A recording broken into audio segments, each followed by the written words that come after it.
Saudari, saudaraku, rekan-rekan muda, adik-adik sekalian, bertemu kembali dengan saya Romo Tino SSCC di dalam catatan pesiarah. Di dalam persiaran hidup kita seringkali lebih mudah menghakimi dan menganggap diri paling benar.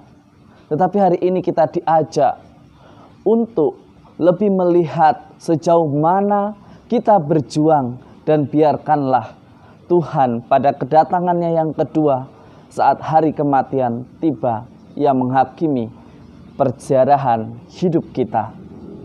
Sebelum kita mendengarkan permenungan dari catatan pesiarah, marilah kita membuat tanda kemenangan Kristus.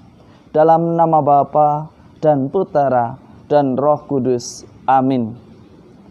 Allah Bapa yang Maha Kasih, kami sungguh bersyukur karena Engkau telah menunjukkan kepada kami untuk selalu bersikap rendah hati di dalam karya dan pelayanan atas nama-Mu.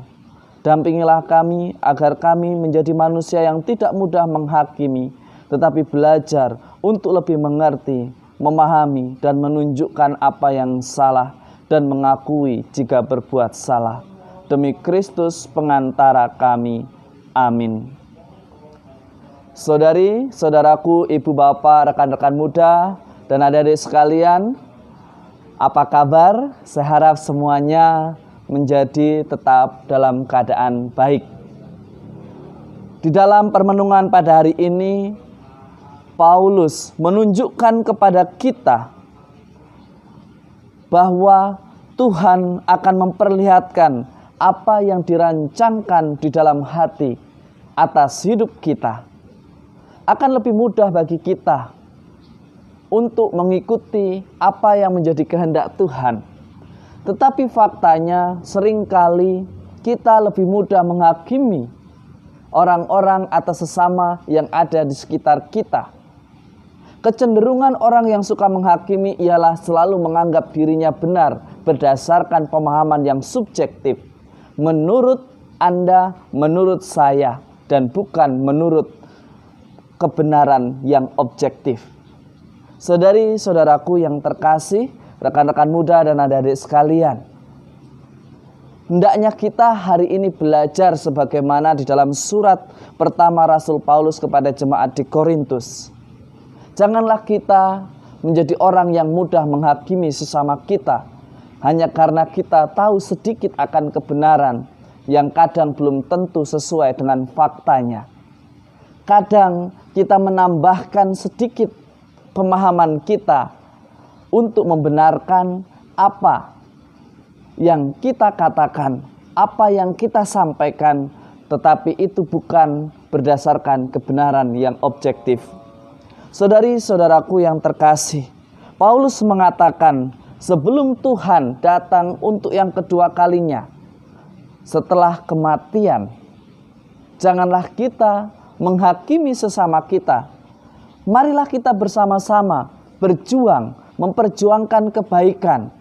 Jika di dalam keluarga saling menghakimi, di dalam komunitas saling menghakimi, di dalam gereja saling menghakimi, maka yang terjadi adalah saling curiga, saling menyalahkan, dan merasa diri paling benar.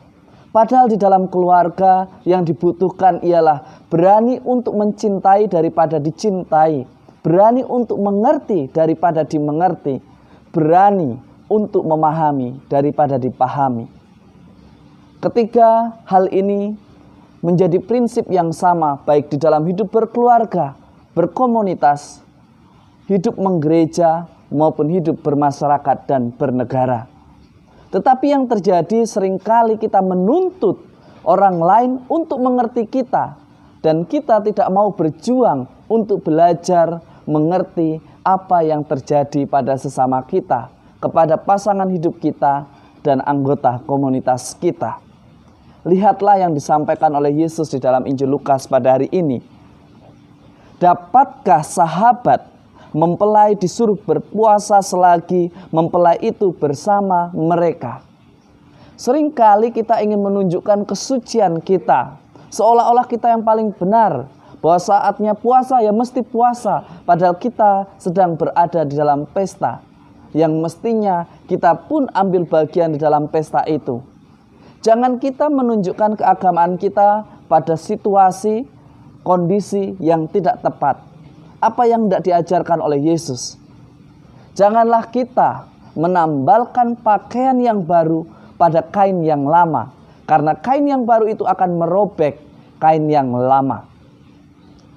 Saudari, saudaraku, rekan-rekan muda dan adik-adik sekalian, kita mesti belajar untuk terus berkembang seiring berjalannya waktu.